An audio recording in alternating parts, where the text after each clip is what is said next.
sa payak na bayan ng Nazareth na matatagpuan sa mga burol ng Galilea. Naninirahan ng isang magkasintahan. Itinakda sila sa isang kasunduan ayon sa kaugalian ng mga Hudyo na magdadala ng pagbabago sa buong mundo. Ganito ang naging simula ng kapanganakan ni Jesucristo. Ang kanyang ina, si Maria, ay naitakdang ikasal kay Jose. Sa susunod na taon ay titira na tayo sa iisang tahanan. Jose, bagaman napakabata ko pa para ako ay mag-asawa. Si Maria ay isang dalaga, ngunit nagdalang tao siya sa isang paraang hindi kayang ipaliwanag ng kahit na sino man. Paano ko ipapaliwanag ito, Panginoon?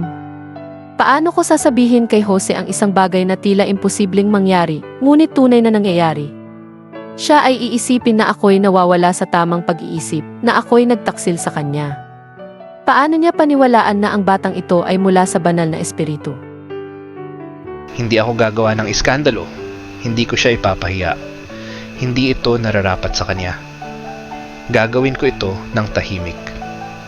Pababayaan ko siyang lumisan nang hindi nalalaman ng iba. Ngunit may espesyal na plano ang Diyos para sa kanya at kay Maria. Isang planong magpapabago ng kanyang naging unang desisyon.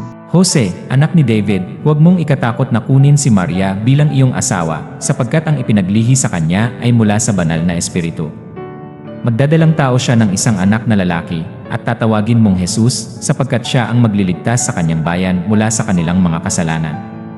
Ang lahat ng ito ay nangyari upang matupad ang sinabi ng Panginoon sa pamamagitan ng propeta. Narito, ang dalaga ay magdadalang tao at manganganak ng isang anak na lalaki, at tatawagin nila ang kanyang pangalan na Emmanuel, na ang ibig sabihin ay, ang Diyos ay kasama natin. Sinunod niya ang Diyos. Ang hakbang na ito ng pananampalataya ay nagbigay daan para sa plano ng Diyos na maganap. Isang plano na magbabago ng mundo magpakailanman.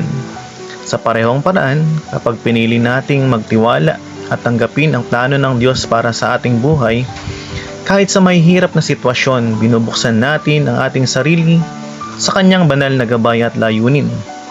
Katulad ng pananampalataya ni Jose na nagdala sa kapanganakan ng ating Panginoong Hesus.